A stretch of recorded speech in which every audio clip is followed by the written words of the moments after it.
ఉండేటువంటి ధాన్యాలు ఎక్కువ వంతాయి. అదేవిధంగా ఎర్ర పొలాలు మంచిగా ఈ సంవత్సరం పంటలు వంతాయంట.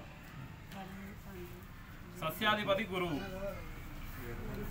గురువు సస్యాధిపతి ఉండడం వల్ల పచ్చని భూములు పచ్చని ధాన్యము బాగా ఫలించును. అంటే ఈ యొక్క గురువుడు ఆకుపచ్చ రూపంలో ఉంటాడు అన్నమాట. కాబట్టి ఈ యొక్క పచ్చని పంటలు, ఈ వరి పైరు కావచ్చు, ఇటువంటి పచ్చని పంటలు మంచిగా వంతాయి, మంచి ధాన్యాలు ఇస్తాయి. గోధుమలు, పెసలు, పచ్చజొన్నలు, శనగలు ఇవన్నీ కూడా మంచిగా వంతాయి. పత్తి, వెండి, బంగారము, వేరుశనగ, పప్పు ధరలు తగ్గును. వస్త్ర ధరలు కూడా తగ్గుతాయి. ఈ సంవత్సరము వేరుశనగ, పప్పు, వెండి, బంగారం ధరలు, వస్త్రాల యొక్క మనం ధరించేటువంటి దుస్తుల యొక్క ధరలు కూడా కొంచెం తగ్గుముఖం పడతాయంట. అదేవిధంగా ధాన్యాధిపతి ఎవరు ఉన్నారంటే కుజుడు ఉన్నాడు. ఈ యొక్క కుజుడు ధాన్యాధిపతి ఉండడం వల్ల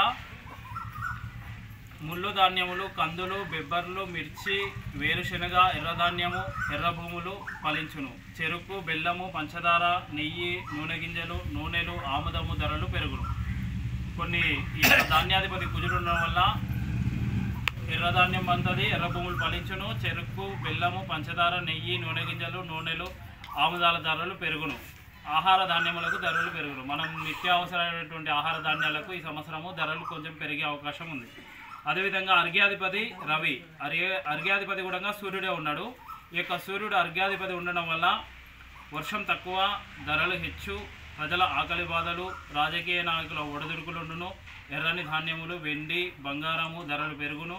వేరుశనగలు, నూనెలు, మిర్చి, మిరియాలు, ఎర్రని ఎర్రని ధాన్యములు, ఎర్ర రంగులు గల పుష్పముల ధరలు పెరుగును.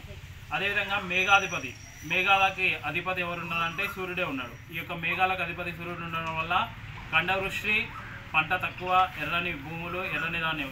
ఎవరు ఏ ఆధిపత్యం వహించినా కానీ మనకేం చెప్తున్నారు అంటే టోటల్గా ఎర్ర పంటలు ఎక్కువ వంతాయి, ఎర్ర పొలాలు మంచిగా వంతాయి అని చెప్తారు. అదేవిధంగా రసాధిపతి శని.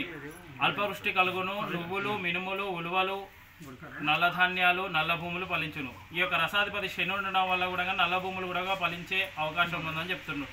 నీలిరంగు, ఇదే విధంగా వెండి, బంగారం, పట్టు వస్త్రాలకు కూడా ధరలు పెరుగుతాయి. ఎవరు రసాధిపతి శని ఉండడం వల్ల ఈ విధంగా జరుగుతుందని చెప్తారు. అదేవిధంగా నీరసాధిపతి బుధుడు ఉండడం వల్ల సుగంధ ద్రవ్యాల ధరలు కొంత తగ్గి నిలిచి ఉండును. సుగంధ ద్రవ్యాలు అంటే ఇప్పుడు మనం నిత్యావసరంగా పూజా ద్రవ్యాలు కావచ్చు, అదేవిధంగా అగరబత్తీలు, ఆరతి కర్పూరం వీటి ధరలు కూడా కొద్దిగా తగ్గే అవకాశం ఉందంట. వీళ్ళతో పాటు కూడా ఉపనాయకులు కూడా 21 మంది ఉంటారు. అదేవిధంగా ఈ సంవత్సరము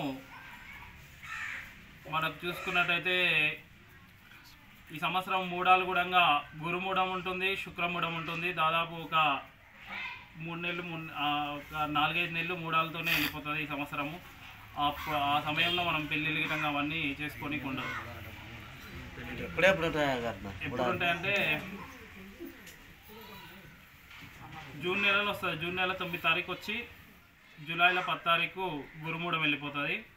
అదేవిధంగా మళ్ళా నవంబర్ నుంచి ఫిబ్రవరి వరకు శుక్రమూఢం ఉంటుంది. నవంబరు, డిసెంబరు, జనవరి 3 నెలలు. ఇప్పుడు ఏప్రిల్ నెలలో మూడాలు ఇప్పుడు ఏం లేదు. ఇప్పుడు మంచిగానే ఉన్నాయి. మంచిగానే ఉన్నాయి. వైశాఖ తర్వాత ఎప్పుడంటే మనకు జూన్ జూలైలో మూడాలు ఉంటాయి. కాలం అప్పుడు ఎట్లా అయినా వానాలకు పడే కొట్టే